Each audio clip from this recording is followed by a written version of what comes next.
बिंदु संयुक्तं नित्यं ध्यायन्ति योगिनः कामदं मोक्षदं चैव ओंकाराय नमो नमः। सदाशिवसमारम्भां व्यासशङ्करमध्यमाम् अस्मदाचार्यपर्यन्तां वन्दे गुरुपरम्पराम्।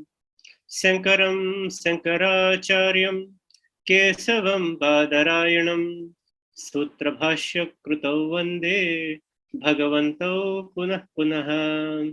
ध्यानमूलं गुरोर्मूर्तिः पूजामूलं गुरोः पदं मंत्रमूलं गुरोर्वाक्यं मोक्षमूलं गुरोः कृपा।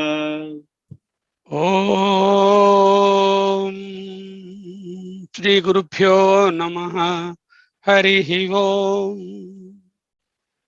शास्त्रं शरीरमीमांसा देवस्तु परमेश्वरः आचार्य शंकराचार्य संतु मे जन्म जन्मनि।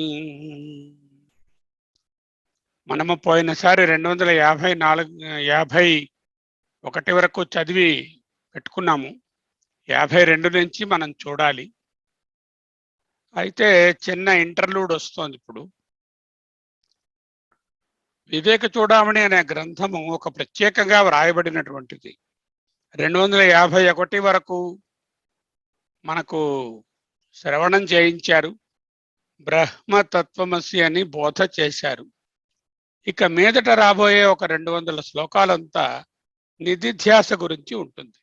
అంటే ఆ బ్రహ్మ అనుభవ ఫలాన్ని ఎలా పొందాలి, బ్రహ్మాన్ని ఎలా అనుభవిస్తాము, అనుభవంలోకి ఎలా తెచ్చుకుంటాము అనే దానికి సంబంధించినటువంటిది ఉంటుంది. దాంట్లో స్టార్టింగ్ పాయింట్గా మనకి ఒక 13 శ్లోకాలు కనపడతాయి. 252 దగ్గర నుంచి 264 వరకు. అందులో ఒక 3-4 శ్లోకాలు తీసుకుందామని అనుకున్నాం మొదట.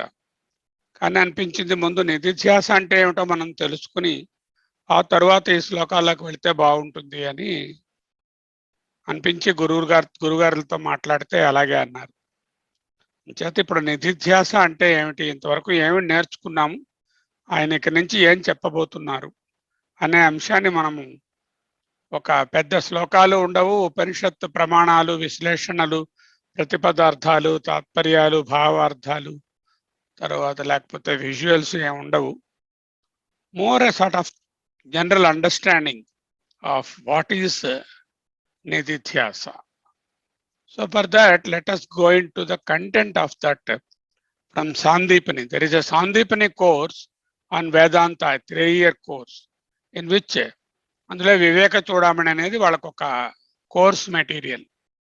ఆ కోర్స్ మెటీరియల్లో వాళ్ళు ఈ విధంగా డివైడ్ చేశారు అక్కడ ఉన్నటువంటివి, పార్ట్ 1, పార్ట్ 2 అని. పార్ట్ 1లో ఏంటంటే 1-2 శ్లోకాలు ఇన్వొకేషన్ లేక ఓవర్వ్యూ మనం చూసాం. సర్వ వేదాంత సిద్ధాంత గోచరం, జంతువునాం నరజన్మ అంటూ మొదలుపెట్టి ఆ 3 నుంచి 5 వరకు ఉన్న శ్లోకాలలో నరజన్మ గొప్పతనాన్ని, ఉత్కృష్టతని కొనియాడుతూ, తరువాత ఎసెన్షియల్ మీన్స్ ఆఫ్ లిబరేషన్ 6 నుంచి 16 వరకు ఏమిటి ఉండాలి అని చెప్తూ, అక్కడే ఏంటంటే శిష్యుని తాలూకా లక్షణాలు, సాధన, షట్ సంపత్తి, శమ దమాదులు 6, మళ్ళీనేమో వివేకము, వైరాగ్యము, ముముక్షత, సమాధి, షట్క సంపత్తి, అందులో ఉన్నటువంటి మళ్ళీ 6 శమము, దమము, ఉపరతి, తితిక్ష, శ్రద్ధ, సమాధానము, ఉత్తమ గురువు గారి లక్షణాలు ఎలా ఉంటాయి, ఆయన గారు ఈయనకి ఎలా బోధించాలి, అవన్నీ 32 వరకు చెప్పారు. 32 దగ్గర నుంచి 40 వరకు గురువు గారిని సమీపించి శిష్యుడు తన తాలూకా ఆర్తిని చెప్పుకొని తనకు సరి అయినటువంటి మార్గాన్ని చూపించమని అడగడం. ఆ తరువాత 41 నుంచి 47 వరకు గురువుగారు, నువ్వు భయపడక్కర్లేదయ్యా, మా భయిష్ట విద్వాన్ తవనాశ్చపాయ అశ్చుపాయ అంటూ మొదలుపెట్టి 47 వరకు చెప్తారు. అప్పుడు ఈయన డిసైపుల్ క్వశ్చన్స్ వేస్తాడు.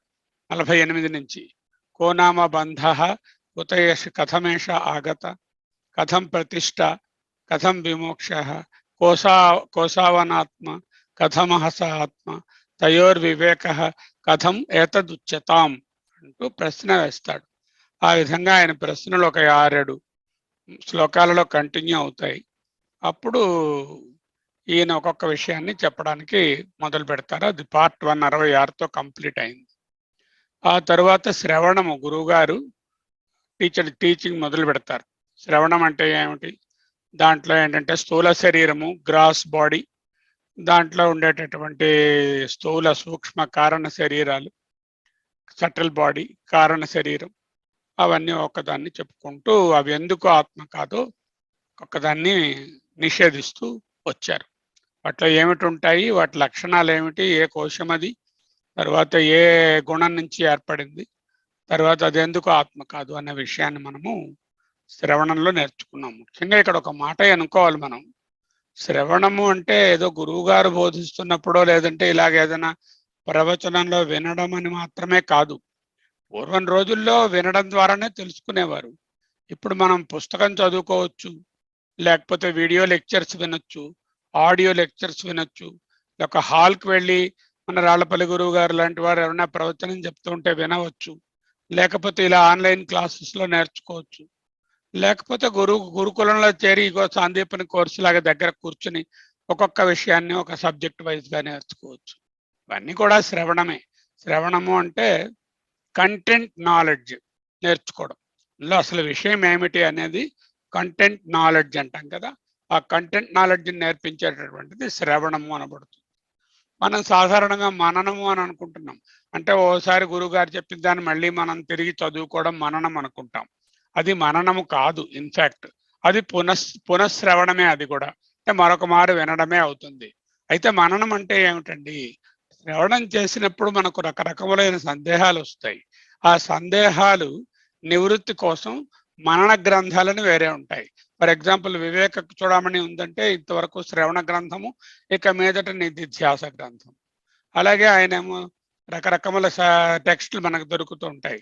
భగవత్పాదుల నిదిధ్యాసనకని ఒక 6-7 గ్రంథాలు వేరువేరుగా వ్రాసి పెట్టున్నారు. దశశ్లోకి అని, లేకపోతేనేమో మనకు కనిపిస్తున్న మనోబుద్ధి అహంకార నిర్వాణ షట్కం అని, లేకపోతే 3 నుంచి 50 శ్లోకాల వరకు ప్రాతస్మరణ స్తోత్రం అని, అలా రకరకాల స్తోత్రాలలో నిదిధ్యాస నేర్పున్నారు. అలాగే ఆయన ఎన్నో మనన గ్రంథాలు కూడా వ్రాసి ఉన్నారు. సో బ్రహ్మసూత్రాలు ముఖ్యంగా చూస్తే మనన గ్రంథం. ఎందుకు, మనకేంటంటే నేర్చుకున్న దాంట్లో సందేహాలు వస్తాయి. నేను ఆత్మ ఏమిటి, నేను భగవంతుడు ఏమిటి అనే సందేహం అందరికీ ఉన్నదే. దీనిని స్థిరపరచడానికి ఇప్పటి వరకు జరిగినటువంటి శ్రవణం వలన 199 పాళ్ళు అర్థం అవ్వాలి సరైనటువంటి శిష్యుడు అవుతే. ఒకవేళ ఏదైనా ఇంటలెక్చువల్గా ఇంకా డౌట్ ఉంటే దానిని మళ్ళీ రిఫ్లెక్ట్ చేసుకుని మనలో మనం తర్కించుకుని రకరకములైనటువంటి వేదాంతపరమైనటువంటి మార్గములు ఏమున్నాయో వాటిని పరిశీలించి అవి ఎందుకు ఇక్కడ సూట్ అవ్వవు, అద్వైతం ఎందుకు సూట్ అవుతుందో నేర్చుకోవడం అనే దానిని మననము అంటారు. మననము వివేకచూడామణిలో ఒక భాగము కాదు. శ్రవణము నిదిధ్యాసే. ఎందుకు అలా చెప్పారు అంటే, ఇంతవరకు శ్రవణం చెప్పింది జాగ్రత్తగా చేస్తే మరి సందేహం ఉండే అవకాశము లేదు, డైరెక్ట్గా మనన నిదిధ్యాసకు పోవచ్చును అని ఆయన ఉద్దేశం. ఇంకా మననం కావాలంటే ప్రస్థాన త్రయీ ఉంది కదా, భగవద్గీత మొదటి మెట్టు, భగవద్గీతతో కొన్ని ఉపనిషత్తులు, దశోపనిషత్తులు, ఇంకా మీదకు పోయి బ్రహ్మసూత్రాలు, లేకపోతే మిగతా రకరకములైనటువంటి గ్రంథములు ఉన్నవి, మనన గ్రంథాలు. ముందోసారి మనం లిస్టు కూడా చూసుకున్నాం. అక్కడికి వెళ్ళినప్పుడు వాటిని మనం స్పృశిస్తాం. పర్టికులర్గా అష్టావక్ర గీత, నియోగ వాసిష్ఠ్యం అని ఇలాంటివన్నీ కూడా మనన గ్రంథాలు, పెద్ద పెద్ద గ్రంథములు ఉన్నవి. ఈవెన్ భగవత్పాదుల వారు రాసినటువంటివే సర్వవేదాంత సిద్ధాంత గోచరం అని ఇలాంటివన్నీ కూడా, లేకపోతే నైష్కర్మ్య స్థితి సురేశ్వరాచార్యులు వారు రాసినవి, లేకపోతే పంచదశి అనేటటువంటిది ఒక ప్రకరణము అనుకోవచ్చు, కొంతవరకు మననం అని కూడా అనుకోవచ్చు. ఈ విధంగా రకరకాల గ్రంథాల ద్వారా శ్రవణ మననాలను కంప్లీట్ చేసుకుంటాం. శ్రవణంలో ఏం తెలుస్తుంది, గ్రాస్ బాడీ అంటే ఏమిటి, సటిల్ బాడీ అంటే ఏమిటి, కాషల్ బాడీ లేకపోతే కారణ శరీరం అంటే ఏమిటి, అనాత్మ నాన్ సెల్ఫ్ ఏమిటి, ఆత్మ అనేటటువంటిది ఏమిటి, వీటికి దానికి మధ్యన బంధం ఎలా కలిగింది, 146 వరకు అవి విశ్లేషించు. ఆ తర్వాత వచ్చేసరికల్లా రిఫ్లెక్షన్. ఈ రిఫ్లెక్షన్ అంటే చెప్పిందానే మళ్ళీ ఒక్కసారి కోశం వైజ్గా చెప్తారు. అన్నమయ కోశము, ప్రాణమయ కోశము, మనోమయ కోశము, ఈ కోశములు ఒక్కొక్కటి ఎందుకు మనం ఆత్మగా తీసుకోలేము? ఈవెన్ మనోమయ కోశము అంత దగ్గరగా ఉంటుంది ఆత్మకి, అది కూడా ఆత్మ కాదు. అలాగే విజ్ఞానమయ కోశము కూడా వచ్చిపోయే విజ్ఞానమే కానీ అది మళ్ళీ మనకు ఆత్మ కాదు అంటూ ఆనందమయ కోశం వరకు కూడా తెలుసుకుంటాం. అక్కడికి 224 శ్లోకాలతో ఆయన ఆనందమయ కోశాన్ని అన్నిటినీ ముగించి జీవ బ్రహ్మ ఏకత్వాన్ని, జగత్ బ్రహ్మ ఏకత్వాన్ని, ఈ మధ్యలో మాయ అంటే ఏమిటి, లేకపోతే అవిద్య అంటే ఏమిటి, బ్రహ్మతత్వమసి లేకపోతే బ్రహ్మ, ఇది ముఖ్యంగా ఏంటంటే జీవో బ్రహ్మైవ నాపరః, ప్రపంచమంతా మిథ్య, జగన్మిథ్య, బ్రహ్మ సత్యం, జీవో బ్రహ్మైవ నాపరః అనే వరకు తీసుకొచ్చి నేర్పించారు. ఇక్కడ నిధిధ్యాస తాలూకా థియరిటికల్ ఆస్పెక్ట్ మనం పోయిన 3 వారాల్లో చూసాం. 225 నుంచి 236 వరకు, తర్వాత 37 నుంచి 40 వరకు, తర్వాత తత్వమసి మహావాక్య విచారణ విస్తృతంగా 10 శ్లోకాలలో మనం చూసాం, 241 నుంచి 49 వరకు. తర్వాత తత్వత్వం, ఈ త్వము రెండు ఒకటే ఎందుకు అనేటటువంటి విషయాన్ని మనము నేర్చుకున్నాం. ఆ విధంగా జహర్ లక్షణము, అజహర్ లక్షణము, ఏ లక్షణం ఇక్కడ సూట్ అవుతుంది, జహద్ అజహర్ లక్షణాన్ని ఉపయోగించాలి, ఉపాధిని చూడకూడదు, ఉపాధి వ్యతిరిక్తంగా ఉండేటటువంటి చైతన్యమే ఇక్కడ కూటస్థాత్మ, అక్కడ పరమాత్మ, ఆ రెండిటికి ఒక్కటే ఆత్మయే బ్రహ్మ, బ్రహ్మయే ఆత్మ, తత్వం అసి అని మనం నిరూపించుకున్నాం 253 వరకు. ఇక్కడ 54 నుంచి 66 వరకు చెప్పాను కదా, 13 శ్లోకాలు ఉంటాయి. ఈ 13 శ్లోకాలు బ్రహ్మతత్వమసి భావయాత్మని, బ్రహ్మ తత్ త్వం అసి, తత్వమసి అనేది మహావాక్యమే.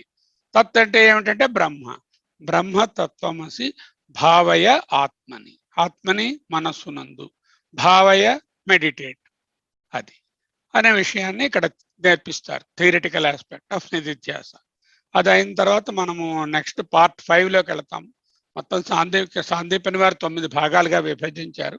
మనం ఇప్పుడు 4 భాగాలు దగ్గర కంప్లీట్ చేసుకున్నాం. ఈ నిధిధ్యాసన తాలూకా థియరిటికల్ ఆస్పెక్ట్స్ ముగిస్తే మనము దీంట్లోకి వెళ్తాము, నిధిధ్యాసన తాలూకా ప్రాక్టికల్ ఆస్పెక్ట్స్. అయితే ఇప్పుడు మనం ఏం చేయాలండి, వివేక చూడమని అనే దానిలో ఈ 252, 53, 54 వెళ్లే ముందు మనము ఈ నిధిధ్యాసన అంటే ఏమిటో నేర్చుకుంటాం. ఇంతవరకు ఏమిటండి ఉపోద్ఘాతము, ఇంతవరకు ఉన్నది విశేషం అంటే ఏమిటి జరిగింది అనేదాన్ని ఒకసారి మనం పునశ్చరణ చేశాం, ఏమిటి జరిగింది అని అనేటటువంటిది చేసి ఉన్నాం. ఇక మీదట మనం ఏం చేస్తాము, నిధిధ్యాసనకు సంబంధించిన కొంత చర్చ చేస్తాం మనలో మనమే. ఇది ఒక ఎపిసోడ్ కావచ్చు, 2 ఎపిసోడ్స్ కూడా కావచ్చు. మనం ఏం చేస్తామంటే మొదట స్టార్ట్ చేసుకుని కొంత దూరం వెళతాం, 1 అవర్ అయిన తర్వాత మనం ఎక్కడున్నామో చూసుకుని అప్పుడు మనము మళ్ళీ కావాలంటే ఇంకొకసారి మనము కన్క్లూడ్ చేస్తాం. సో టాపిక్ ఏమిటి, నిధిధ్యాసన. నిధిధ్యాసన అనేటటువంటిది ఏమిటండి అంటే, మనము సాధారణంగా చాలా పుస్తకాల్లో కనిపించేటట్టుగా దానిని మనమేమో ఒక నీ ది ఒత్తుదా కాకుండా ఉంటుంది, ధ్యాస, నిధిధ్యాస, నిధిధ్యాసన. నీ అంటే నితరం, అంటే ఇంటెన్స్లీ, ఎల్లప్పుడూ, ఎక్కువగా అనేటటువంటి అర్థంలో ఉండే ఉపసర్గ. దిధ్యాస, ధ్యాసన అంటే ధ్యానము. ఈ ధ్యానం అనేటటువంటిది చేయడం అనేదాన్ని, ఆ ప్రక్రియని ధ్యాస అనేటువంటిది. ఇది ఏ విధమైనటువంటి మనకు దీంట్లోంచి వస్తుంది అనే విషయాన్ని కూడా మనకు తెలుస్తుంది. దాన్ని ముందు పదాన్ని అర్థం చేసుకుంటాము, అర్థం చేసుకున్న తరువాత దాంట్లో ఉండేటటువంటి అర్థాన్ని మనము సంభావిస్తాం. అది ఒకసారి చూపిస్తాను మీకు. ధ్యానము చేయవలను అనేటటువంటి కోరికలో ధ్యై అనేటటువంటి ధాతువు. ఏమిటి ధాతువు? ధ్యై, ఒత్తుథ కిందని ఐకారము, ధ్యై దానికి యావత్తు, దానికి చింతయాం అనే ధాతువు, దానికి సన్ అనేటటువంటి కృత్ప్రత్యయాన్ని కానీ చేర్చి టాప్ అనేటటువంటి స్త్రీ ప్రత్యయం చేరిస్తే ఫైనల్గా ఏర్పడేదేమో దిధ్యాస అని ఏర్పడుతుంది. ఆ దిధ్యాస అంటే మిక్కిలిగా ధ్యానము చేయవలెను. నీ అనే ఉపసర్గ చేస్తే నితరాం అంటే ఎక్కువగా, నిశ్చయంగా, ఎల్లప్పుడూ అనేటటువంటి అర్థంలో వస్తుంది. అయితే కొన్ని కొన్ని గ్రంథాలలో మనకు నిదిధ్యాస అని కనబడవచ్చు, అంటే ఒత్తుధ కూడా ఉండవచ్చు. దానికి కూడా వ్యాకరణ పరంగా అర్థాన్ని సాధించవచ్చు అని మనకు గురువులు బోధించారు. సరే, సాధారణంగా మనకు కనబడేటటువంటి పదం ఏమిటంటే నిదిధ్యాస అని కనపడుతుంది మనకి. ఓకే, సో ఇది పదము తాలూకా అర్థము. అంటే ఏమిటి? జాగ్రత్తగా ఒక ఆలోచన చేస్తూ దాన్ని ధ్యానము చేయాలి. విజిజ్ఞాసితవ్యం, విజిజ్ఞాసితవ్యం, నిదిధ్యాసితవ్యం, విజిజ్ఞాస, అలాగే జిజ్ఞాస, విజిజ్ఞాస, నిదిధ్యాస ఇంచుమించు ఒకే పదాలు అవి కూడా ఇలాంటివి. ఇప్పుడు మనము ఏం తెలుసుకున్నాము? నీ ది ధ్యాసన అనే దానికి నీ ధి అని కూడా ఒకసారి మనం చూస్తాం. అలా చూస్తే మనం కన్ఫ్యూజ్ అవ్వక్కర్లా. ఇక్కడ ధి అంటే బుద్ధి అనే అర్థాన్ని తీసుకొని బుద్ధి ద్వారా ఈ ధ్యానాన్ని సాధించండి అని చెప్పడం ఒక మార్గం. సాధారణంగా మనకు కనిపించేది నీ దిధ్యాస. దిధ్యాస అంటే ధ్యాయతే అనేటువంటి ధ్యై అనేటటువంటి ధాతువుని మనమేమో ధ్యానము చేయవలను అన్నప్పుడు దిధ్యాస వస్తుంది. దానికి నీ పెట్టుకుంటామని చెప్పుకున్నాం. ఇది చిన్న వ్యాకరణ అంశము. అయితే రెండు కూడా చెల్లుబాటు అవుతాయి. కామన్ గా మనకు కనిపించేది నిదిధ్యాస అనేటటువంటిది కనిపిస్తుంది. ఓకే, నౌ ఇప్పుడు బేసిక్ గా మనము నిదిధ్యాసలోకి వెళ్ళబోతున్నాము. అంతే, మనము రెండు రకములైనటువంటి నిద్రలలో ఉన్నాము. రెండు రకములైన స్వప్నములు. మొదటి స్వప్నము మనందరికీ తెలుసు. మనం నిద్రలోకి పోయినప్పుడు స్వప్న జగత్తు ఉంటుంది. ఆ స్వప్న జగత్తు తాత్కాలికంగా చాలా సత్యంగానే తోస్తుంది. అన్నీ మనకు తెలిసినట్టుగా, మనకు జరిగినట్టుగా అనుభవం, భయము, ఆనందము, నవ్వు, వికారము, విచారము అన్నీ కూడా కలుగుతాయి స్వప్నం. అయితే ఎప్పుడైతే మనము మెలకువ వచ్చిందో అప్పుడు ఆ స్వప్నము నిజము కాదని మనకు తెలిసిపోతుంది. స్వప్న జగత్తు నిజము కాదు, ఓన్లీ కల్పన మాత్రమే, మిథ్య మాత్రమే అని జాగ్రత్తలు తెలుస్తుంది. అయితే ఈ జాగ్రత్తను కూడా జాగ్రత్తగా పరిశీలించినట్లయితే, ఒక సినిమాకి వెళ్తాం మనం. ఆ సినిమాలో కూర్చొని సినిమా జరుగుతున్నంతసేపు సినిమా నిజమా అన్నట్టు ఉంటుంది. కానీ సినిమా వేరు, మనం వేరు. ఆ 2.5 గంటల సమయంలో 60-70 ఏళ్ల చరిత్రను వాడు చూపించేస్తాడు. అది మనకి చక్కగా నిజంగానే కనిపిస్తుంది. సినిమా అయ్యాక అది నిజం కాదని వెంటనే తెలుస్తుంది. మళ్ళీ మన సీటు, మన స్కూటరు, మన ఇంటికి రావడం మనకు తెలుస్తుంది. అలాగే ఒక మాయాజాలం చేసి ఆయన దగ్గర నిలబడి ఆయన మాయాజాలం చేస్తూ ఉంటే ఏవో రకరకాలు సృష్టిస్తూ ఉంటాడు. అవన్నీ మనకు ఆయన సృష్టి చేసినట్టు రూపాయలో ఉంగరమో మరోటో చిలకనో సృష్టిస్తాడు. నిజంగా ఆయన సృష్టి కార్యం చేసేటటువంటి వాడు అయితే ఆయన ఆ విద్య చేయక్కర్లా, ఆయన పరమాత్ముడే అవుతాడు. అయితే మనకేంటంటే చూడడానికి చాలా రియల్గా ఉంటుంది. మా ఇంద్రజాలం అనండి, సినిమా అవ్వండి, లేకపోతే మన స్వప్నం అనండి, ఇవన్నీ కూడా ఎంతో రియలిస్టిక్గా ఉంటాయి. కానీ వాటి మిథ్యాత్వము మనకు తెలుస్తూనే ఉంటుంది చాలా క్లియర్గా. ఇది మిథ్య అయితే అది ఎంజాయ్ చేయడం మానేస్తున్నామా? సినిమాని ఎంజాయ్ చేస్తున్నాము, ఆ మాయాజాలాన్ని ఎంజాయ్ చేస్తున్నాము, స్వప్నంలో అన్ని ఎమోషన్స్ని పొందుతున్నాము. అంటే ఏమిటి? Though it is not a real world, though it is only a mithya world, we still have the experience of that and we really enjoy it. So experiencing something is not the proof of its eternal existence. What did we derive? Question number 1, is experiencing something is an eternal reality? Yeah, I am experiencing wonderfully, very vividly all the things in the dream, and it has no eternal reality. In fact, it is very transient. So experiencing something by the mind is not a proof of eternal reality. Indrajalamu ante, cinema ante. We are experiencing all the emotions of the picture, all the hero, heroine, duets, fights, and then పోవడము, మనుషులు పుట్టడము, రావడము అన్నీ కూడా నిజంగానే ఉన్నట్టు అనిపిస్తుంది. ఏడుపు కూడా వస్తూ ఉంటుంది, నవ్వు వేసేస్తూ ఉంటుంది, నిజంగా మనమే అక్కడ ఉన్నట్టు. Experiencing that is not real అనేది మనకు అక్కడ తెలుస్తుంది. అలాగే ఇంద్రజాలంలో ఎన్నో సృష్టులు మనకి జరిగినట్టుగా, ఎన్నో కొత్త విషయాలు మనం చేయలేనివి అసంభవమైన సంభవమైనట్టు కనిపిస్తాయి. అవన్నీ కూడా అన్రియల్ అని మనకు తెలుస్తుంది. భగవత్పాదుల వారు, వారి గురువు గారు అయినటువంటి మన గౌడపాదుల వారు ఏమంటారంటే, ఈ ప్రపంచము కూడా అంతయే సమానము, స్వప్నవత్, ఇది కూడా స్వప్నము కూడా మిథ్యయే. ఎందుకు? For example, I very well know that there is no sunrise. సూర్యుడు ఉదయించడం అనేది లేదని నాకు తెలుసు, కానీ సూర్యోదయాన్ని నేను ఎక్స్పీరియన్స్ చేస్తాను. సూర్యుడు వస్తున్నాడు, ఉదయిస్తున్నాడు, మీదకి వస్తున్నాడు, ఎండ పెరుగుతోంది, all I'm experiencing. But this experiencing is only virtuality or a మిథ్యా, we very well know by science. అలాగే గ్రహణాలు ఏర్పడము, అది కూడా మిథ్య అని మనకు తెలుసు. అలాగే మనం ఎక్కడికి కదలనట్లు కూర్చున్నట్టు రూమ్లో ఉన్నాం, కానీ మనం ఎంత వేగంతో వెళుతున్నామో మీరు ఒక్కసారి సైంటిఫిక్గా ఊహిస్తే, భూమి తిరుగుతున్న వేగము వెరీ ఫాస్ట్గా వెళ్తున్న ట్రైన్ కన్నా వేగంగా వెళ్తుంది. అంత వేగంగా తిరుగుతున్నటువంటి భూమి మీద ఉన్న మనము ఏ చలనము లేనట్టు నిలకడగా ఉన్నట్టు. అంటే ఏమిటి? We are experiencing no motion when there is a full moment, full-fledged moment. We are experiencing the rising of the sun when in fact there is no rising of the sun. We are experiencing the Chandra Kalas or the 16 phases of moon, though there are no phases in the moon. All these tell us that whatever we are experiencing is not the truth in reality. So this we have to first of all grasp and grab, not only grab this idea very clearly, because we are always mistaken.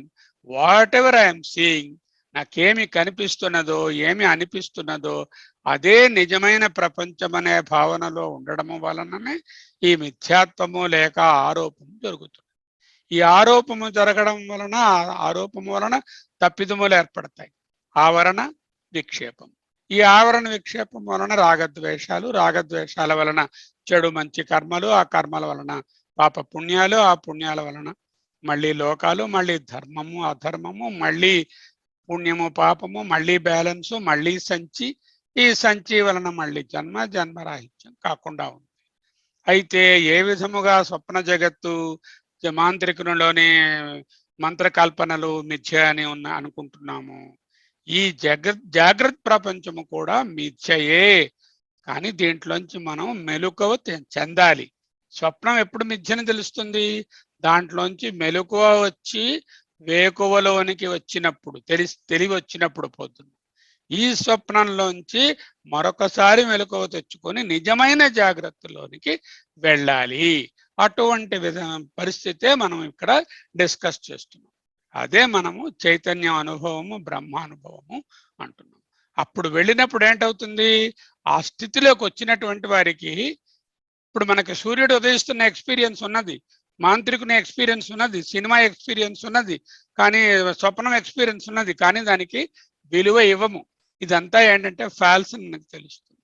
ఎప్పుడైతే ఈ stage దాటి మనము ఇంకొక జాగ్రత్తలోకి మనము ఎదుగుతామో, ఆ జాగ్రత్తలోకి జాగ్రత్త అంటారు. స్వప్న జాగ్రత్త, ఈ మామూలు జాగ్రత్త, దాని నుంచి జాగ్రత్త, స్వప్నం నుంచి జాగ్రత్త నుంచి జాగ్రత్త, దానిలోకి వచ్చేసరికల్లా everything will be happening. We still will have the experience. We will see our sun, we will see our positions, we will see our roles, we will see our responsibilities, but we will know that these are all only temporary and they are not going to really last long with us, and we are not that. And that is the realization, what is called the Brahma Bhavana. This is called the second waking up, is the Brahma Jnana. Now, one thing we have to understand is the world presents two types of dreams or two types of DD shows. One DD1 and DD2. Two channels Bhagavan has given. Channel 1 is the Swapna Jagat or the Mithya Jagat or the Maya Indrajala Jagat. Channel 2 is the Jagrat channel. Ee channel kuda manaki konsepu esaరికి ఆగిపోతుంది. ఆ channel కూడా మనకి మిథ్య అనే తెలియవలసిన అవసరము ఉన్నది. So therefore all these things we have discussed earlier also. Why we have come here to discuss them again? This is called the Dvaita Pratiti. Pratiti ante experience, bhavana. Dvaita Pratiti. Dvaita Pratiti ante రెండుగా తెలుసుకోవడం. అంటే రెండంటే ఒకటి కన్నా ఎక్కువ అని, రెండంటే రెండనే కాదు, రెండంటే ఆటోమేటిక్గా plural అని. ఈవెన్ ఆఫ్టర్ అద్వైత జ్ఞానం we may still have the Dvaita Pratiti. Dvaita Pratiti means experience will be there even after the Advaita Jnana, but that experience will not disturb the Advaita Jnana. Just as the dream experience has not disturbed your wakeful experience. నిద్రలో ఉన్నటువంటి కళ మిథ్య అని తెలుసుకున్నప్పుడు డ్రీమ్లో మన ఎవడో పొడి చేసినట్టు పడిన భయము మనము జాగ్రత్తలో పడటం లేదు. అలాగే ఈ జ్ఞాన స్థితిలో ఉన్నవారికి ఎప్పుడైతే ఈ ప్రపంచము కూడా అటువంటిదే అని తెలిస్తే దీంట్లో ఉన్న ఎక్స్పీరియన్సెస్ తెలుస్తాయి. ఎక్కడ డ్రీమ్లో తెలిసినట్టే, కానీ ఎక్స్పీరియన్సెస్ నిజంగా తాకవు. ఎందుకు తాకవు? అవి నిజం కాదని తెలిసిపోతుంది కాబట్టి. So just like the sunrise experience and all that we have discussed now. Now, the experience will continue whether you are in the Dvaita or whether you are in the Jnana or in the Ajnana. The experience of the world will be there. The experience of the sleep world within the Jagrat world also will be there. But you will not pay even the least attention to that because those are all temporary. We very clearly know.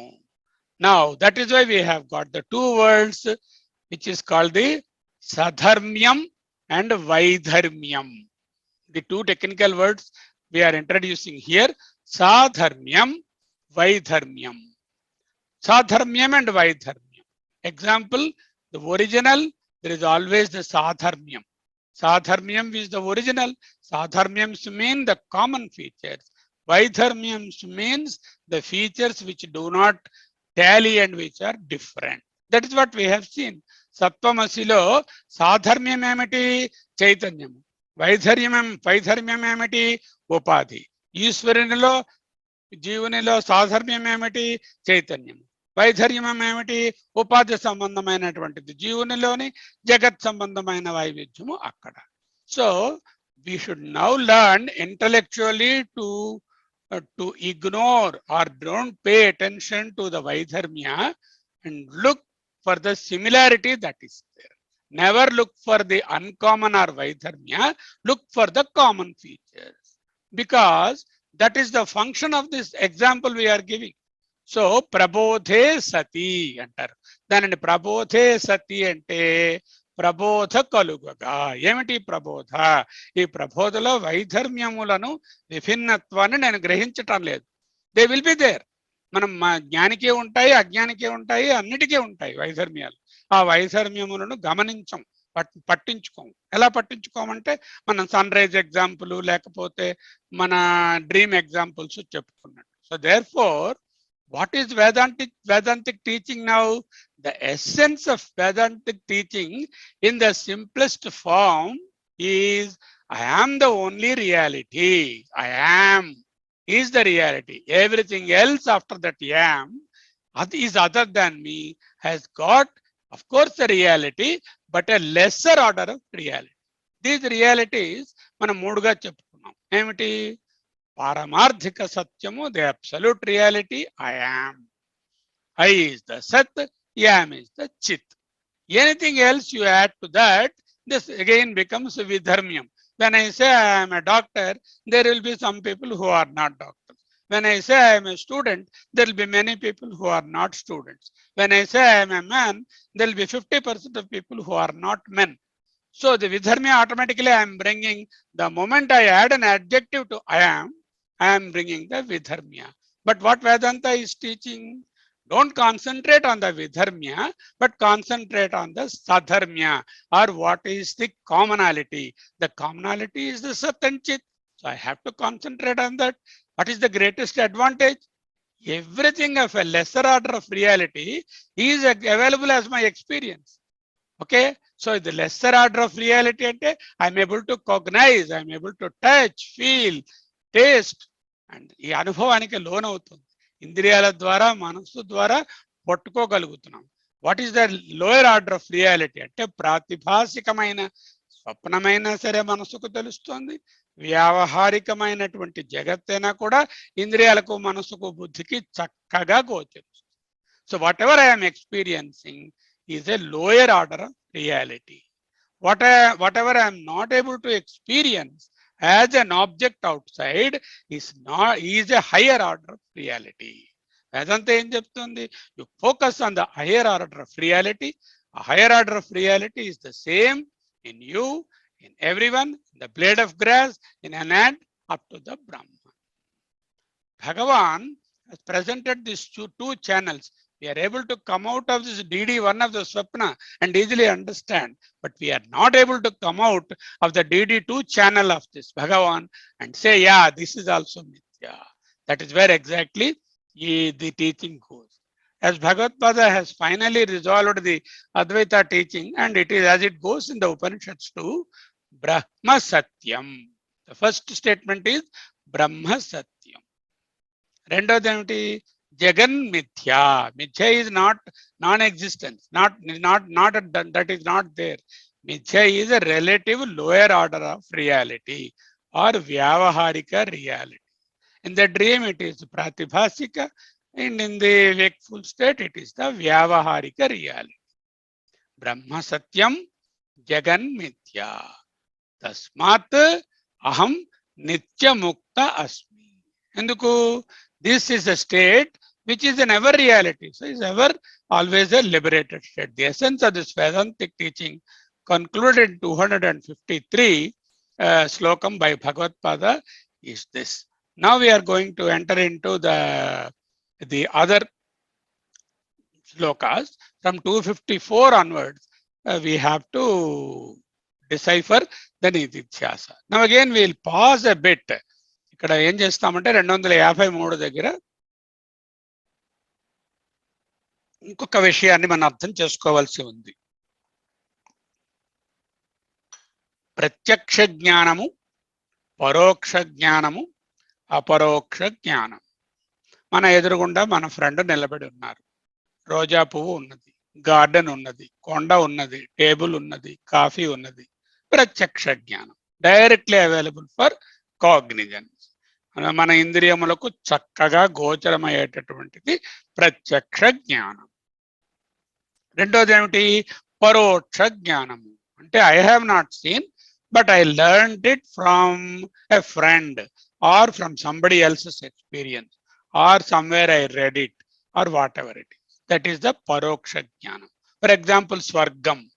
None of the people who describe about Sargam have any idea of that, because they can only say it from the books or their literature, but nobody is there who have visited that and come back here. So it becomes a paroksha jnana. And what we are cautioning here, this Brahman is not a paroksha jnanam that you get it after death, not a post-mortem affair. Post-mortem means after death, not a post-mortem affair. Then the third level is called the aparoksha jnana. So it is neither pratyaksha, అంటే నాకు కంటికి ఎదురుగా దొరకదు. అదే మనకి ఉపనిషత్తులో ఏ ఇంద్రియాలతోనే దొరకదు, కానీ ఆ ఇంద్రియాలన్నిటినీ అదే ప్రేరేపిస్తుంది అంటూ నేర్చుకున్నాం కదా. అలాగే పరోక్ష జ్ఞానము అంటే మనకి ఇక్కడ లేనిది అదహ పూర్ణమిదం పూర్ణమద అద పూర్ణం. మనం చదువుకుంటే అద అంటే అది ఎక్కడో ఉన్నది, వేరే ఉన్నది, దూరంగా ఉన్నది. అంటే అమెరికా అని చెప్పామనుకోండి, అమెరికాలో మా బ్రదర్ ఇన్ లా వాళ్ళ ఇల్లు నేను చూడలేదు, పరోక్ష జ్ఞానం. స్వర్గము నేను చూడలేదు, ఫలానా ఫలము ఇది చేస్తే అదృష్టము చూడనటువంటిది అపరోక్షం. అదృష్టమన్నా పరోక్షమన్నా ఒక్కటే. మనకు ఇంకొకరి ద్వారా హియర్సే వేరే ప్రమాణం ద్వారా తెలిసింది, కానీ డైరెక్ట్ ప్రత్యక్ష ప్రమాణం కాదు. సరే, ఇక మూడోది ఏమిటి? అపరోక్షము. అపరోక్షము అంటే it is not visible to my ఇంద్రియాస్ అండ్ మై మైండ్. నా మనోబుద్ధి అహంకార చిత్తములతోనూ పంచేంద్రియములతోనూ కర్మేంద్రియములతోనూ దానిని సాధించలేను. ఇంకొకరు చెప్తే కూడా నాకు తెలిసేది కాదు. గురువుగారు కూర్చోబెట్టి ఇది అయ్యా బ్రహ్మము అని ఆయన్నేమో గాడిదనో ఏనుగునో గుర్రాన్నో వర్ణించి చెప్పిన బ్రహ్మ తెలియనటువంటిది విష్ణు సహస్రనామం చదివేయండి విష్ణు తెలిసిపోతుంది అంటే, ఆ విష్ణు సహస్రనామం చదివితే get an idea about the pointers, లక్షణ about the Brahman, but it not even give the grasp the Brahman because it is not a పరోక్ష జ్ఞాన. Then what is it then? అపరోక్ష జ్ఞానము means what? this should be experienced by ourselves. Upanishad has talked about the Brahman. In what way? How far Brahman is? ఎంత దూరం ఉన్నది? లేదు. తద్దూరే తద్వంతికే, తెలియని వాడికి ఎక్కడో ఉంది, తెలిసిన వాడికి లోపల అక్కడే ఉన్నది అంటున్నది ఈశావాస్య ఉపనిషత్తు. బ్రహ్మతత్వమసి అనేటటువంటిది ఏంటంటే, the Upanishad has never presented Brahman as a paroksha or remote object. Therefore, there is no question of indirect knowledge or paroksha jnana. అప్పుడు ఏంటవుతుంది? It is ever evident consciousness right now and here. ఇక్కడే ఇప్పుడే మనలో ఉంటున్నదే. Only thing is we should focus our attention on the Brahman, then automatically it is available. Brahma Jnanam, is it Paroksham? Somebody asked you. No, it cannot be Paroksham. Is it Pratyaksham? No, it cannot be Pratyaksham. You cannot go and shop for it. దాని వెతికిగో పలానా చోట ఉంది, కాశీ వెళ్ళిపోతే అక్కడ బ్రహ్మజ్ఞానం దొరుకుతుంది, లేకపోతే గోదావరిలో మునిగితే బ్రహ్మజ్ఞానం వస్తుంది అనేటటువంటి ఉండదు. ఎందుకంటే అది ప్రత్యక్షంగాను దొరకదు, పరోక్షంగా ఎక్కడా లేదు. అటువంటి దానిని అపరోక్ష జ్ఞానం అంటారు. Then when is Brahma evident? Somebody asked me, మిమ్మల్ని అడిగాను అనుకోండి, నేను ఇంకొకరోను, గురుగారు నీకు బ్రహ్మము ఎప్పుడు తెలియను అంటే ఏమిటి చెప్తారు? There is no question of బ్రహ్మం ఎప్పుడు తెలియను. ది క్వశ్చన్ విల్ బి, బ్రహ్మము ఎప్పుడు తెలియకుండా ఉంటుంది? What should you do? You do not answer the question, you quickly put back the question. Tell me when Brahman is not evident. Every time it is available. Only thing is I have to uncover it, that's all. జాగ్రత్ స్వప్న సుషుప్తిషు యా స్ఫుటతరా విదుజృంభతే, అంటే జాగ్రత్తలోని, స్వప్నంలోని, సుషుప్తిలోని చాలా స్ఫుటముగా విజృంభతే yeah బ్రహ్మ, అంటే 3 అవస్థలు అయిపోయి, అంటే జాగ్రత్త అవస్థ, స్వప్నావస్థ, సుషుప్తావస్థ. ఈ 3 అవస్థల్లోనూ ఉన్నది తిన్నింటి త్రూ అయిపోయింది కదా. ఇంకేమిటి? యా బ్రహ్మాది పిపీలికాంత తనుషు ప్రోత జగత్ సాక్షిని. Where can I search? Shall I go to the Shiva's temple and say this is, shall I go to an ant and say, shall I go to a blade of grass? No, everywhere. యా బ్రహ్మాది పిపీలికాంత తనుషు ప్రోత జగత్ సాక్షిని, the witness of the whole thing that is going on, the entire drama. సైవాహం నచ దృశ్య వస్తువితి, అటువంటిది not an object to be perceived. యత్ దృఢ ప్రజ్ఞాపి యస్య అస్తి చేత్, ఎంత ప్రజ్ఞ, నాలెడ్జి, విజ్డము, సైంటిఫిక్, అదర్ నాలెడ్జి, పౌరాణిక నాలెడ్జి, వేద నాలెడ్జి ఉన్నా కూడా it cannot be understood as an object. దృఢ ప్రజ్ఞాపి యస్య అస్తి చేత్ నాట్ అవైలబుల్. అటువంటి దానినే మనము బ్రహ్మము అంటున్నాము. Therefore, Jnanam is clearly received as instructed by Bhagvatpada till now. All that is now I understand, Brahma is aparoksha. It is myself. The student should have understood by now that Brahman is nothing other than me. Brahma tattvam asi. అని గురువు గారు బోధించేస్తున్నారు. తత్ Brahma, whatever Brahman we are describing in the first 3 lines, he gives qualifications, lakshanas. Brahma cannot be qualified. Brahma has no visheshanams. ఆయనకేమి చెప్పడానికి ఏమి విశేషణములు, వేరే వేరే నామములు, రూపములు ఉండవు.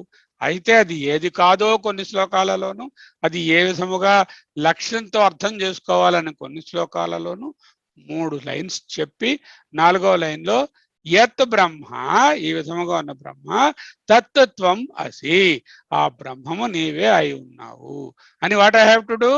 Not just theoretically believe, but practically start meditating every day. By doing that what will happen? బ్రహ్మ జ్ఞాన ఫలం వస్తుంది. Now we cannot experience Brahman, whatever may be our effort. ఎంత కష్టపడినా, ఎన్ని మంది గురువుల దగ్గర కూర్చున్నా, ఎన్ని పుస్తకాలు చదివినా, Brahman I can never experience. Then how do you know it? You can experience the బ్రహ్మ జ్ఞాన ఫల. That exactly is the Upanishad will teachers. ఇది వివేక చూడమని ఆల్సో టీచర్స్.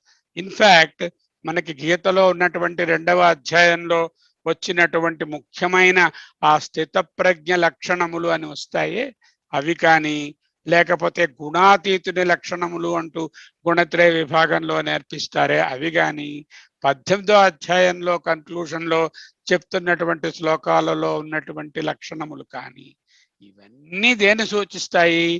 బ్రహ్మజ్ఞాన ఫలమును సూచిస్తాయి. అంటే బ్రహ్మజ్ఞానము కలిగితే మనిషి ఏ విధముగా ప్రపంచంలో ఉంటాడు, ఏ విధముగా కండక్ట్ చేసుకుంటాడు. దిస్ ఇస్ నాట్ బ్రహ్మ అనుభవ, దిస్ ఇస్ బ్రహ్మజ్ఞాన ఫల అనుభవ. Because Brahma cannot be experienced, because we ourselves are the Brahman. How can I experience me?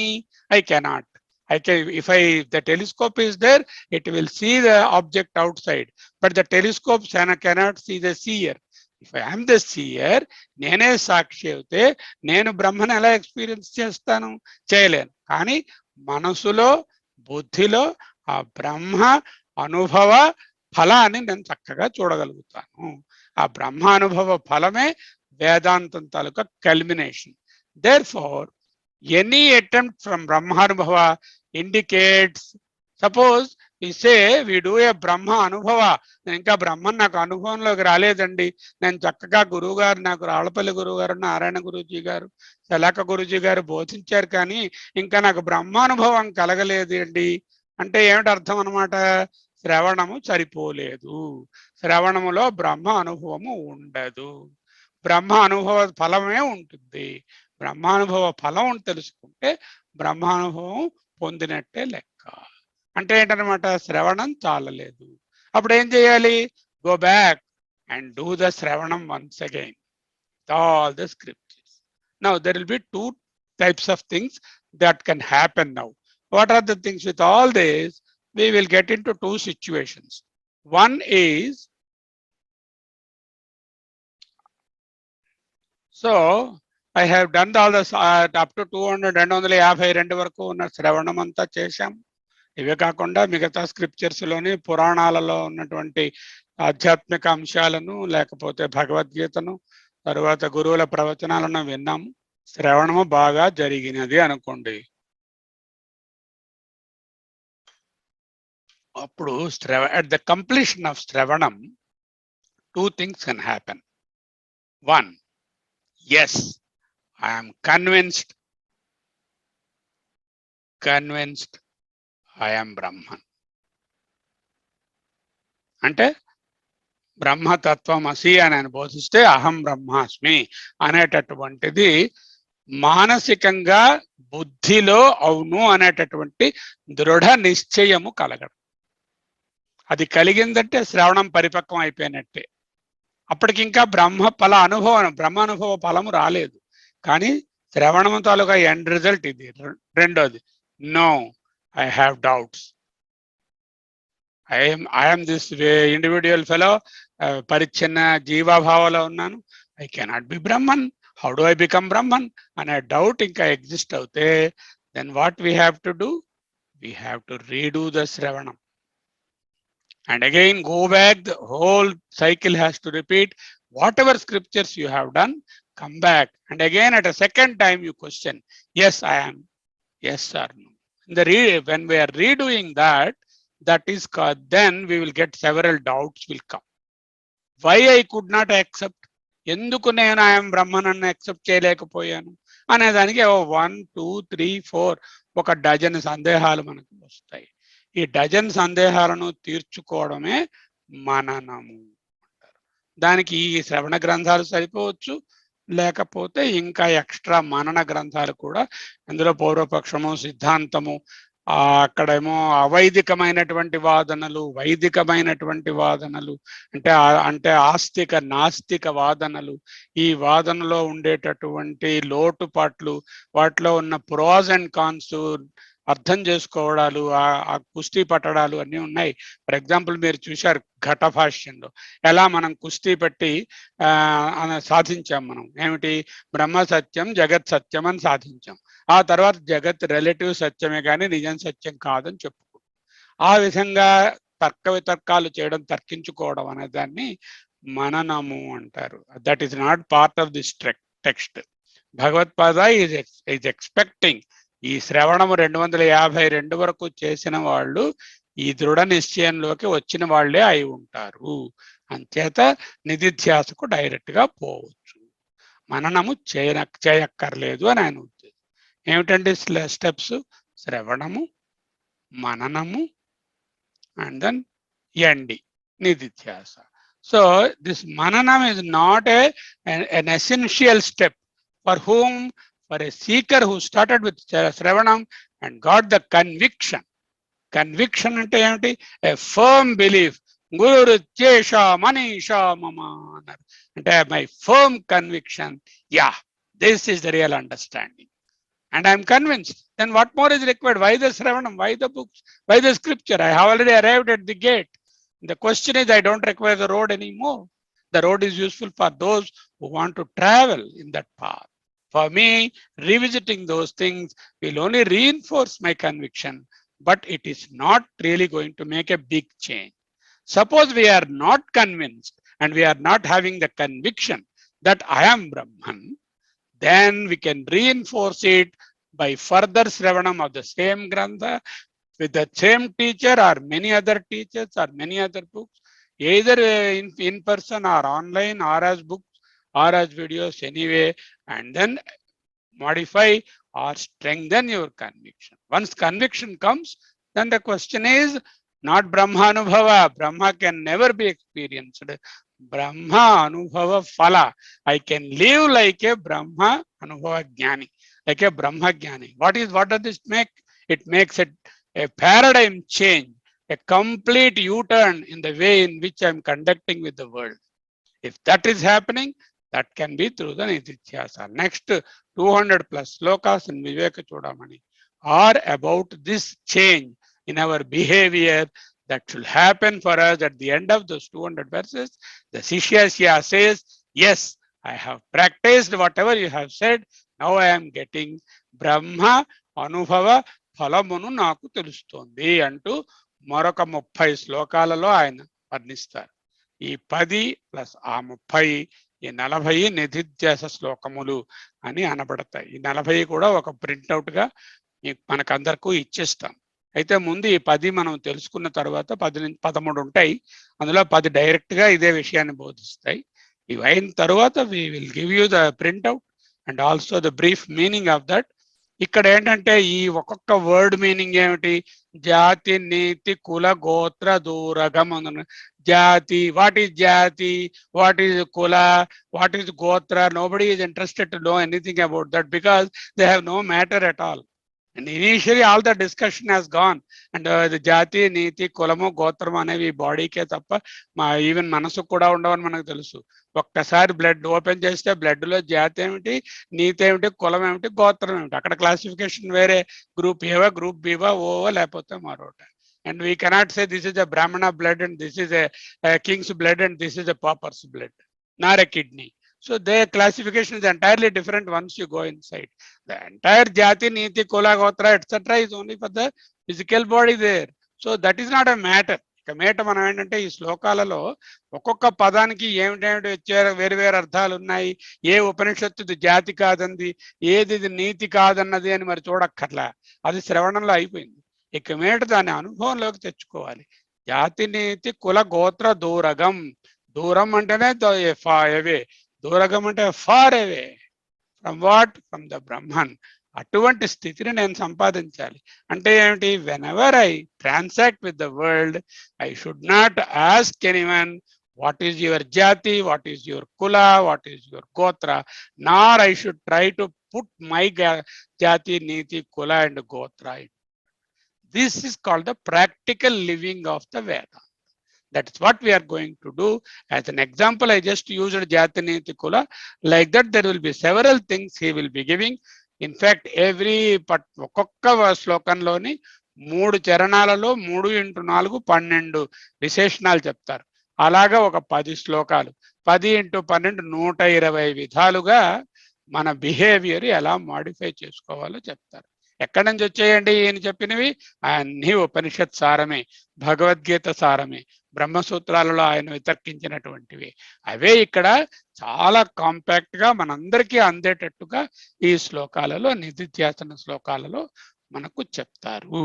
అయితే a person will be there, I'm not convinced I'm Brahman, I am not Brahman, I am not yet convinced, I am still this Sharma, I am still this limited body, then you have no other option but to enter into manana and do a lot of work and research and convince yourself. Unless we are convinced, we cannot do the Nididhyasa. Unless we are convinced, we cannot do the Nididhyasa. Simply reading the Nididhyasa slokas is futile and waste of time. In fact, Bhagvatpada says, if at the end of Sravanam, if you are not convinced, don't go and read the rest of Vivekachudamani. It is not for you. Only if you have a firm conviction, then you go further and read. Just like the Kathopanishad, if we are not convinced that we, అక్కడ ఏంటి చెప్తాము కఠోపనిషత్తులో, మనకు ఈ భోగములు ఇవి ఈ లౌకిక సంబంధమైనటువంటి ఆయన టెంప్ట్ చేసినవన్నీ కావాలి అనుకుంటే ఇక రెండో వాళ్ళ నుంచి మనం ముట్టుకోక్కర్లేదు. చదివి ఊరికే థియరిటికల్ నాలెడ్జ్ వస్తుంది తప్ప గురువు గారి దగ్గర మనం కూర్చోడం వేస్ట్, ఆయన కష్టపడి మనకు బోధించడం మనకు ఉపయోగం ఉండదు. ఎప్పుడైతే మొదటి వల్లిలో నచికేతుడే విషముగా ఈ ప్రాపంచిక లౌకిక వ్యావహారిక సత్తా ఉన్నటువంటి వాటి మీద ఇష్టం లేకుండా ఉన్నాడో, అటువంటి స్థితిని మనం చేరుకోగలిగినప్పుడే 2, 3, 4, 5, 6 వల్లులో ఉపయోగం ఉంటుంది. ఊరికే చదివితే ఏదో ఇంట్రెస్ట్ కోసం చదువుతున్నామండి, ఏదో out of curiosity and inquisitiveness చదవడం వేరు. If you want to live the life and we have to go ahead. Otherwise, we can stop short after the first valley itself or after the Vivekachudamani 252 itself. There are 3 categories of people: 1 who are fully convinced, 2 who are not at all convinced, for them the mananam. Some people are partly convinced, some reinforcement is required, they do the Sravanam and if necessary also mananam, and then enter the phase of Nididhyasa. What is Nididhyasa? We have not touched that. I think it's nearing 1 hour, but a brief idea I will give today. The remaining aspect we will do it in the next class. నిధిధ్యాస అనగానే మనం ఏమిటంటే సాధారణంగా నిధిధ్యాస మీద రాయమంటే 5 లైన్లు రాయడం కష్టం. మన ఈ విషయాలు తెలుసుకోకుండా నిధిధ్యాస అంటే ఏదైనా రాయండి అంటే నిధిధ్యాస మెడిటేషన్ లేకపోతే ధ్యానం కూర్చోవడం ఇలా ఏవో 4-5 పదాలు రాయగలం తప్ప మనము ఏమీ వ్రాయలేము. ఎందుకంటే అది ఏమిటో మనకు తెలియదు కాబట్టి. అది ఏమిటో తెలుసుకోవడమే ఈ సెషన్స్ తాలూకా ఇది. అయితే ఇందాక మనం అనుకున్నాం బ్రహ్మ తాలూకా అనుభవ ఫలాన్ని, అంటే బ్రహ్మానుభవాన్ని పొందలేను కానీ బ్రహ్మ అనుభవ ఫలాన్ని పొందగలను అంటున్నాను కదా. అంటే ఏమిటది? దుఃఖేషు అనుద్విగ్నమన సుఖేషు విగత స్పృహ వీతరాగ భయక్రోధ స్థితధీర్ మునిరుచ్యతే అన్నాం అనుకోండి. అది 2:56. యః సర్వత్ర అనభిస్నేహ తత్తత్ప్రాప్య శుభాశుభం నాభినందతి నద్వేష్టి తస్య ప్రజ్ఞా ప్రతిష్ఠిత. 2వ అధ్యాయం ఒక్కటి చాలు నిధిధ్యాసన. కాదంటే 6వ అధ్యాయం తీసుకుంటే చక్కగా నిధిధ్యాసన భగవద్గీతలో బోధించబడి ఉన్నది. నిధిధ్యాసన ఎవరికి? Those who are convinced. If you are not convinced there is no question of నిధిధ్యాసన. సో ఈ శ్లోకాల తాలూకు అర్థాలు చూస్తే ఎప్పుడైతే నాకు ఏ అటాచ్మెంటు లేదు, ఏ హేట్రెడ్ లేదు, freedom from jealousy, freedom from anger, sense of fulfilment, sense of contentment, ఇలాంటివన్నీ లిస్ట్ చేశారు. అవన్నీ బ్రహ్మ అనుభవ ఫలితములు. ఆ ఫలితములు ఉంటే మరి సర్వానందము సర్వకాల సర్వావస్థలలో అఖండానందము కాక వేరే ఏముంటుంది? మనకు హిందూ దేశానికి ఉన్నటువంటి గాన కోకిల అమ్మగారు, మన ఎవరు ఎంఎస్ సుబ్బలక్ష్మమ్మ గారు, కర్ణాటక మ్యూజిక్ లో ఆవిడని మించిన వారు లేరు, ఆమె పరమాత్మ స్వరూపురాలు. ఆమె పాడిన ఒక పాట ఉంటుంది, குறையொன்றுமில்லை மறைமூர்த்தி கண்ணா కురయొండ్రుమిల్లై కన్నా. తమిళ్లో ఉంది. శ్రీ రాజగోపాలాచారి గారు రాసినటువంటిది. చక్రవర్తుల రాజగోపాలాచారి గారు ఆయన ఆచార్య గారు మంచి పొలిటీషియనే కాకుండా వేదాంతి కూడా. ఆయన భారతము రామాయణము వీటి మీద కూడా మంచి మంచి పుస్తకాలు ఇంగ్లీష్లో రాశారు. అటువంటి ఆయన రాసిన పాట ఇది. కురయొండ్రుమిల్లై మరైమూర్తి కన్నా కురయొండ్రుమిల్లై కన్నా. అది స్టేట్.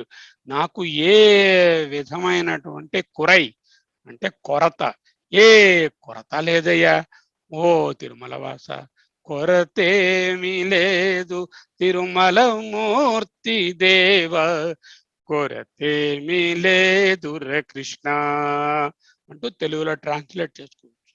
ఆ కొరత లేపడం అంటే ఏమిటి? అంత పూర్ణ కాముడు అంటే ఏ డిజైరు లేదు, ఏ ఫియరు లేదు. భయము తృష్ణ భయమే కదా సంసారము. తృష్ణ భయము లేనటువంటి స్థితి ఏదో అదే బ్రహ్మ అనుభవ ఫలము. అదే మనం తెలుసుకోగలం. బ్రహ్మను నేను మనసుతో అనుభవిస్తానా, లేకపోతే బుద్ధితో అనుభవిస్తానా, ఇంద్రియాలతో అనుభవిస్తానా? No, it is not possible. You can only live the life of a Brahmagnani. By that, people will know, and you also will know, that you are having such a sort of understanding and reached that state of the Brahman, because it itself is the experience. What is required therefore now?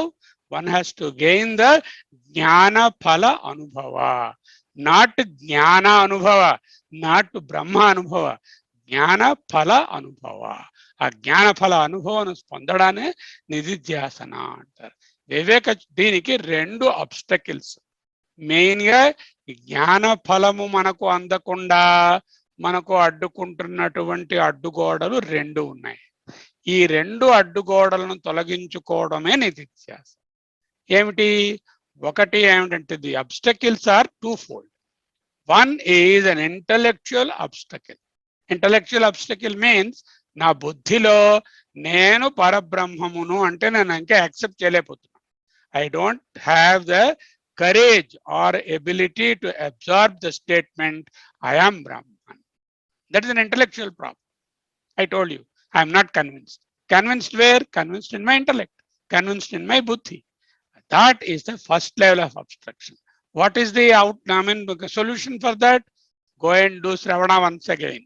The whole thing up to 232, maybe Bhagavad Gita, maybe other scriptures, maybe Atma Bodha, maybe Aparoksha Anubhuti, maybe Dasashloki, maybe any other text which will tell you about the basic tenets of Vedanta. What is Atma, what is Anatma, what is Stula Sarira, what is Sukshma Sarira, what is Karana Sarira, what are these koshas, why they are not the Atman, what is Maya, how it is influencing, what are the gunas, what is the interplay of gunas, why Tattvamasi. మనం చూస్తున్నప్పుడు దేని వదిలేయాలి, దేన్ని పట్టుకోవాలి, జహదహజ లక్షణం, ఇవన్నీ మళ్ళీ రొడ్డ కొట్టగా చదివి తీరాలి. అప్పటికీ ఇంకా మనం ఇంటలెక్చువల్ గా కన్విన్స్ అవ్వలేదు అనుకోండి, then we have to meet the Manana Granthas, where Bhagvatpada and similar saints have discussed the pros and cons of all the available paths and clearly laid down, yeah, this is not tenable, this is not tenable, this is not tenable, this path is the right path. They will show you. That is the second level.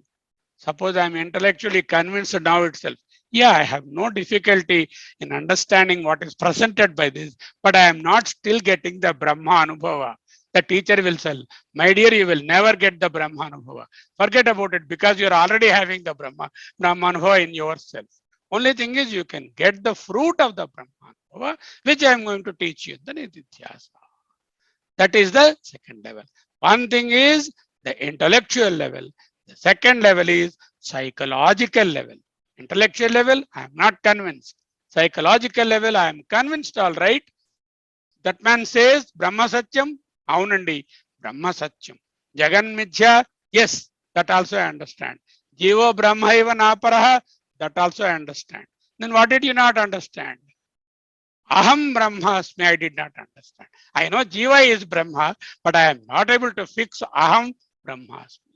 తత్వమసి అని మీరు చెప్తున్నారు, దాన్ని నా వైపు తిప్పుకుంటే first ప్రశ్నలోకి అహం బ్రహ్మాస్మి తత్వం అసి, అదే నువ్వు, బ్రహ్మమే నీవు అని చెప్తే అవును నేనే బ్రహ్మము, అహం బ్రహ్మాస్మి అని ఫస్ట్ పర్సన్లోకి నేను మార్చుకోలేకపోతున్నానండి. అది సైకలాజికల్ ప్రాబ్లం. సో అర్థమైందా? Intellectual problem, the psychological problem. If we are having an intellectual tenacity, by now we would have understood that we are nothing but the Brahman. Then the rest of it is to live a life of Brahman with Brahma Phala Anubhava through the rest of this text and the other text. Suppose I am not convinced, there is no point in going further. The number of people attending Vivekachudamani class may drop, does not matter. But they have to go back and do the whole of the Sravana until this, and also Bhagavad Gita thoroughly, and also other basic scriptures like Atma Bodha we have done, Sadhana Panchakam, Maya Panchakam, Manisha Panchakam, Guru Ashtakam, and all those things will help us with coming back to terms about the intellectual understanding. Suppose you are intellectually convinced, then there is no problem. It's a psychological barrier. Aham Brahmasmi, I am not able to accept. బ్రహ్మతత్వమసి బాగానే ఉంది, జీవో జగన్మిథ్య అది అర్థమైపోయింది, relative reality. జీవో బ్రహ్మైవ నాపరహ అర్థమైపోయింది, అహం బ్రహ్మైవ నాపరహ అనలేకపోతున్నాను ఇంకా నేను. Okay, now I will help you. జీవో బ్రహ్మైవ నాపరహ విల్ బి అహం బ్రహ్మైవ నాపరహ అని చెప్పేటట్టుగా చేస్తాను అంటూ గురువు గారు ముందుకు మనను ఈ శ్లోకాలలో తీసుకుని వెళతారు. ఇక్కడ వరకు మనము we have understood what is the role of Nididhyasa. Then comes in the next week or next class, we have 4 levels. First one is, who is the candidate for Nididhyasa? We have already discussed that to some extent. Second one is, what is the process of Nididhyasa? Okay. And the third one is, what is the phala or the fruit of doing the Nididhyasa? And what is the connection? This is why everywhere it is there. Who is the adhikari? What is the phala? What is the vishaya? And what is the sambandha? The same four-fold understanding: adhikari, vishaya, sambandha, phala. We are going to discuss in the next class all those 4 aspects of Nididhyasa. Maybe with a few slides I will try to keep at that time, so that you will be able to understand in depth what are we going to learn in the next 200 verses. So ఇది నాటికి మనం సంక్షిప్తంగా ఇక్కడ మనం close చేసుకుందాము. 1 hour దగ్గర అయింది. గురువుల అనుమతితో మనము వారి తాలూకా ఆశీర్వచనాలు తీసుకుంటూ నెక్స్ట్ క్లాస్లో మనము నిధిధ్యాసను నేనేమిటి రిక్వెస్ట్ చేస్తానంటే, ఇంతవరకు మనం ఏం మాట్లాడుకున్నాం అనే దానిని ఒక్కొక్క సభ్యులు ఇక్కడ ఉన్నవాళ్ళు 10 లైన్లు వాళ్ళు ఏమిటి అర్థమైంది అనే దానిని వ్రాసి పెట్టగలిగితే మిగతా వాళ్ళకు కూడా చాలా ఉపయోగంగా ఉంటుంది. ఆ సమీక్షగా రాయడం అన్నది ఒక అలవాటు చేసుకోవాలి. ఎవరో ఫోర్స్ చేస్తే నువ్వు సమీక్షలో పేరు పెడితే రాస్తాను అక్కర్లే, పేరు పెట్టక్కర్లే. అధ్యయన భారతిలో ఉండడమే పేరు పెట్టినట్లు లెక్క, వేరే పేరు పెట్టవలసిన అవసరం లేదు. చేత take the lead, take the initiative and be with Bhagvatpada, and then conclude what you have learned in the first 253, and where is the position, where we are poised now, and what are we heading for, and whom it is intended. The adhikari is more or less explained. The other 3 aspects we will explain in the next part of our talk.